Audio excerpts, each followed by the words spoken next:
শেষ নিঃশ্বাস ত্যাগ করার আগে আবু তালেব অসুস্থ। আবু জাহেল, উতবা, সাইবা একদিকে, আমার নবী আরেকদিকে।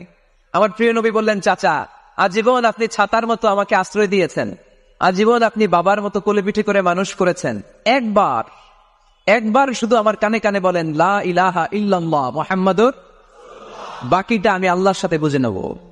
কিন্তু আবু জাহেল পাশে আসে না নাই? আবু জাহেল কয় না, আবু তালেব খবরদার, আজীবন যে শিরকি ধর্মের উপরে ছিল ওইটার উপরেই থাক, বাপ দাদার ধর্মে চুনকালি মাখিস না। একবার আবু তালেব প্রিয় নবীর নুরানি চেহারার দিকে তাকায়, মনে মনে ভাবে এখনই পড়ে ফেলি কালিমা, মুহাম্মদের আদর্শই আমার আদর্শ বানায় ফেলি। আবার যখন আবু জাহেল উতবা সাইবার দিকে তাকায়, মনে মনে ভাবে না, আগের ধর্ম ছাড়তে চাই না।